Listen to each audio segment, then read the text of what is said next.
What's up guys, and welcome back. Probably Playtime has become one of the biggest horror franchises out there, with 5 incredible chapters already released and a 6th one on its way. So today we're going to be ranking all 5 of these chapters from worst to best, seeing which ones truly stand out above the rest. So without further ado, let's get into it. Coming in at 5th place is Chapter 1, A Tight Squeeze. Now this chapter is where Poppy Playtime all begins. This is the chapter that we get introduced to the world of Playtime Co. And of course, the first time we ever meet Huggy Wuggy. At first, Huggy just seems like a creepy statue standing there. But as we progress through the chapter, we start seeing signs that he's not just some ordinary toy. And then, he finally reappears, with what is arguably one of the best chase scenes in the entirety of the Poppy Playtime franchise. However, there is a few things holding back this chapter. The only grab pack hands we have are the blue and red hands, and while they are iconic, they don't really have any unique abilities. The puzzles are also pretty simple, with most of them just involving swinging our grab pack hands around the poles, or connecting power sources. Now I'm not saying chapter 1 should be insanely complex right from the start, especially since it's what the introduction to the game. But adding a few more puzzles, or maybe an extra tape or two, could have made this chapter feel longer and more complete. Speaking of length, that's probably my biggest issue with this chapter. Some players can finish it in around 5 to 10 minutes, which feels a little short for a horror experience. So because of the short length and the lack of variety compared to the latest chapters, Chapter 1, A Tight Squeeze, takes the 5th spot. Coming in 4th place is Chapter 4, A Safe Haven. Now in this chapter, we meet some of my favourite characters in the entire franchise, including Dolly, the Doctor and Yarnaby. Also, a quick shout out to Pianosaurus. My guy literally got milliseconds of screen time, but he still deserves some respect. However, I do have a few issues with these characters. First, Dolly kind of just appears, and immediately takes the spotlight away from the Doctor, which makes that whole storyline feel a bit rushed. Then there's Yarnaby, who had a really disappointing death scene.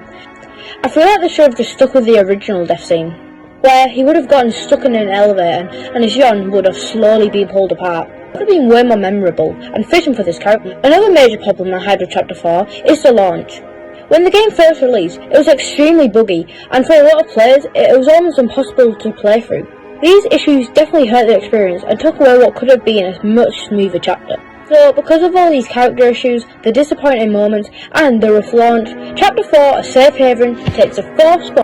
Coming in 3rd place, we have Chapter 5, Broken Things. Now, this chapter originally was supposed to give us all the answers and be the final chapter of Poppy Playtime.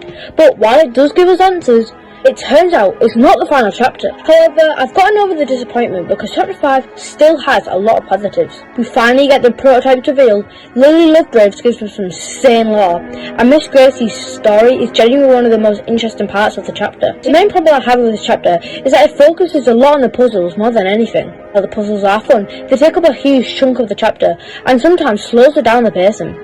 We also get introduced to 2 new characters, Gibbler and Chumchunkins. While I actually like both of them, let's be honest, we all knew they were both mainly created for merchandise. And of course, everyone's favourite character, Huggy Wuggy, returned for this chapter. His chasing at the start was absolutely insane, but he also was the reason we lost the Omni hand, something I'll talk about in just a second. Speaking of characters, Lily Lovegraves is easily one of my favourite. Her lore is probably some of the best in the entire franchise, although I do think her design could have been better. Now onto the Omni Hand. We received this hand after defeating the Doctor in Chapter 4, and it seemed like this was going to be the key to unlocking more of the factory's secrets. Then, Huggy steals it during an intense elevator scene, which honestly annoyed me, because it was like it was such an important item, which got taken away too quickly. Overall, Chapter 5 is still a great chapter with amazing lore, memorable moments, and some huge reveals.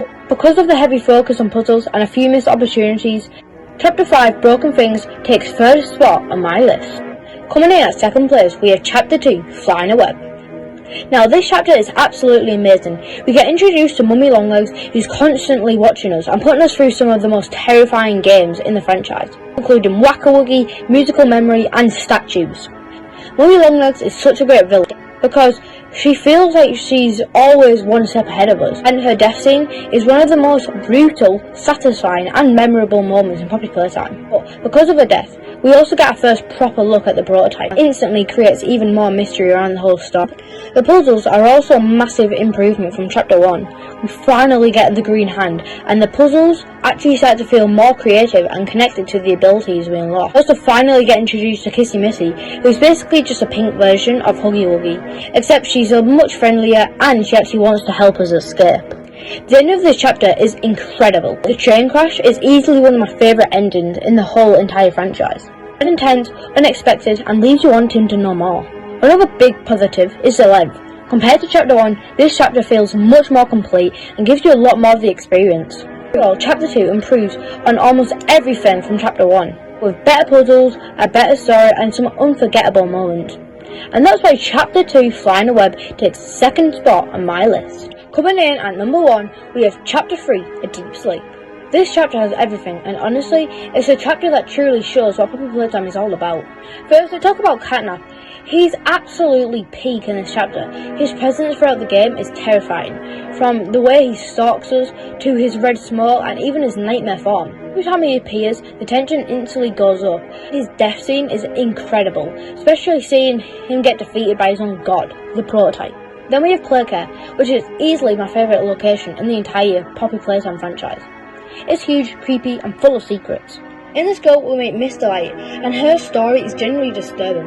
Her backstory is terrifying, her chasing is one of the best in the series.